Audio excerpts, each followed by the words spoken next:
अस्सलामुअलैकुम प्यारे बच्चों, मैं teacher Abdul Karim SSA PS दरसी मोहल्ला खुर्डी सोननावर डिस्ट्रिक्ट कुपवारा। आज का जो हमारा सब्जेक्ट है बच्चों, ये उर्दू है। चौथी जमात की उर्दू है। और जो आज हमारा टॉपिक है बच्चों, मिट्टी का तेल। इसका हमने एक पैराग्राफ पढ़ा था। इससे पहले कि हम बच्चों आज ये पढ़ें, इसका जो हमने पिछला पहले पैराग्राफ पढ़ा था, थोड़ा सा उसका मैं आपको रिव्यू करवाता हूँ बच्चों।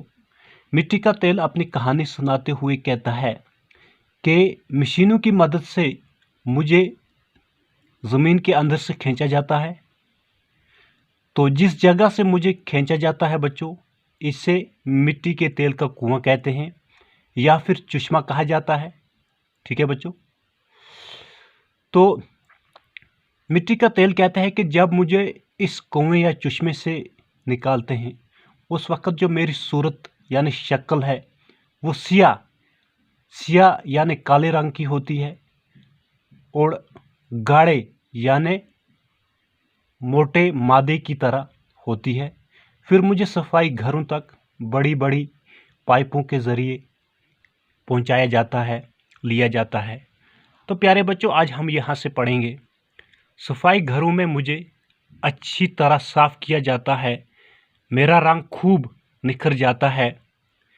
फिर मैं पेट्रोल कहलाता हूँ, जिससे तेज़ रफ्तार गाड़ियाँ, कारखाने और जहाज़ चलते हैं। जब पूरी तरह मेरी सफाई नहीं हो पाती तो मुझे लोग मिट्टी का तेल ही कहते हैं। तेल निकाले जाने के बाद मेरा जो मवाद बाकी रह जाता है वो काफ़ी गाढ़ा होता है। मेरी उस शक्ल को ग्रीस कहा जाता है। ग्रीस मशीनों के कुल पुर्जों को चिकना रखने के काम आता है। इसके बाद भी जो मवाद बाकी रहता है उसे तारकोल कहते हैं। आप जिन साफ़ सुथरी और पुख्ता सड़कों पर पैदल चलते हैं या गाड़ियों में सफ़र करते हैं, उन पर तारकोल बिछा होता है। तारकोल को रेत और बजरी के साथ मिलाकर सड़कों की तमीर के काम में लाया जाता है।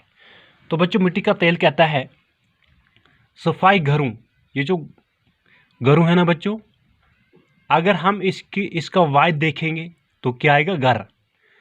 ये यहाँ पे जमा है। घरों में मुझे अच्छी तरह से साफ़ किया जाता है। ये साफ़ है बच्चों, साफ़ की ज़िद क्या है? गंदा।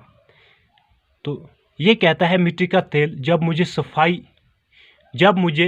सफाई घरों में अच्छी तरह से साफ़ किया जाता है तो वहाँ पे मेरा जो रंग है वो निखर जाता है, यानी कि मेरी जो शक्ल वो सूरत है वो निखर जाती है, अलग हो जाती है। फिर मैं पेट्रोल कहलाता हूँ। फिर मैं उस सूरत में क्या कहलाता हूँ बच्चों? पेट्रोल कहलाता हूँ। पेट्रोल को क्या करते हैं बच्चों? पेट्रोल हम गाड़ियों में डालते हैं।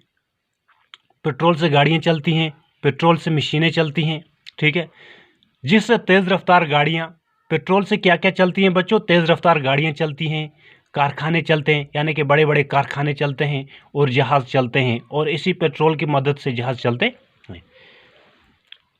जब पूरी तरह मेरी सफाई नहीं हो पाती बच्चों, मिट्टी का तेल कहता है कि जब पूरी तरह से मेरी सफाई नहीं हो पाती तो मुझे लोग मिट्टी का तेल ही कहते हैं। जब पूरी तरह से मेरी सफाई ना हो पाई तो लोग मुझे मिट्टी का तेल ही कहते हैं।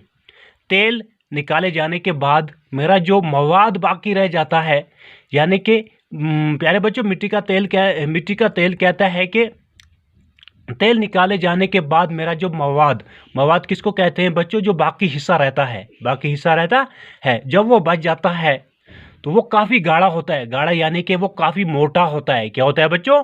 मोटा होता है। मेरी उस शक्ल को ग्रीस कहा जाता है। तो मेरी उस शक्ल को क्या कहा जाता है बच्चों? ग्रीस कहा जाता है। क्या कहा जाता है? अब देखेंगे जो ग्रीस है, ग्रीस किस में काम आता है? ग्रीस मशीनों के कुल पुर्जों को चिकना रखने में काम आता है। ये जो ग्रीस है बच्चों, ये किस काम आता है? मशीनों के कुल पुर्जों को चिकना रखने में काम आता है। इसके बाद भी जो मवाद बाकी रहता है, तो बच्चों ये मिट्टी का तेल कहता है, इसके बाद भी, ग्रीस के बाद भी जो मेरा मवाद बाकी रहता है, मेरा हिस्सा रहता है, उसे तारकोल कहते हैं। उस हिस्से को क्या कहते हैं बच्चों? तारकोल कहते हैं। हाँ, आप जिन साफ सुथरी और पुख्ता सड़कों पर पैदल चलते हैं बच्चों, जिन सड़कों पे हम चलते हैं ये साफ सुथरी सड़कें हैं, पुख्ता सड़कें हैं, या गाड़ी में सफ़र करते हैं, या इन सड़कों पे हम गाड़ियों में सफ़र करते हैं, उन पर तारकोल बिछा होता है। आपने देखा है कि इन पे क्या है बच्चों?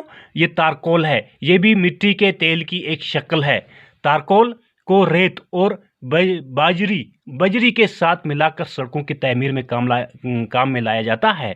जो ये तारकोल है बच्चों, इसको रेत और बजरी के साथ मिलाकर सड़कों की तमीर के काम में लाया जाता है। तो ये पैराग्राफ हमने तक पढ़ा बच्चों। इंशाल्लाह इससे आगे हम दोबारा जब ये पढ़ेंगे तो इसे आगे पढ़ेंगे, ठीक है।